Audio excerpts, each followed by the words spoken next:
बघूयात पुढची बातमी। पलूस तालुक्यातील रस्त्यांची दुरावस्था झाली असून हे रस्ते तात्काळ दुरुस्त करावेत या मागणीसाठी आरपीआय कडून निवेदन देण्यात आलं। पलूस तालुक्यातील अनेक रस्त्यांची दुरावस्था झाली आहे। गेल्या काही दिवसात एसबीएन न्यूज कडून अनेक बातम्यांबाबत याबाबत पाठपुरावा केला जातोय। आता तालुक्यातील राजकीय संघटनाही या प्रश्नी उभ्या ठाकल्यात। रिपब्लिकन बहुजन विद्यार्थी परिषद आरपीआय आठवले गट यांच्या वतीने पलूस तहसीलदार मधुसूदन बर्गे यांना याबाबतचं निवेदन देण्यात आलं।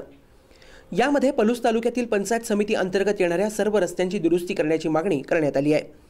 याबाबत रिपब्लिकन विद्यार्थी परिषद पश्चिम महाराष्ट्र अध्यक्ष बोधिसत्व माने यांनी एसबीएन न्यूजशी बातचीत करताना तीव्र आंदोलनाचा इशारा दिलाय।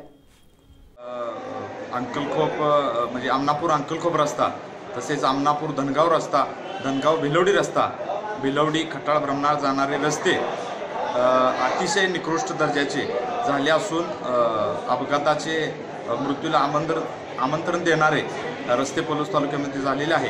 तरी त्या अनुषंगाने आम्ही Republican party of India Athawale गटाच्या वतीनं पलूस तहसीलदार यांना निवेदन दिलेलं आहे। येत्या काही दिवसात पलूस तालुक्यातील रस्त्याची कामे जर चालू झाली नाही तर आरपीआयच्या वतीनं तीव्र संघर्ष केला जाईल, एवढा इशारा मी आरपीआय आठवले गटाच्या वतीने देत आहे।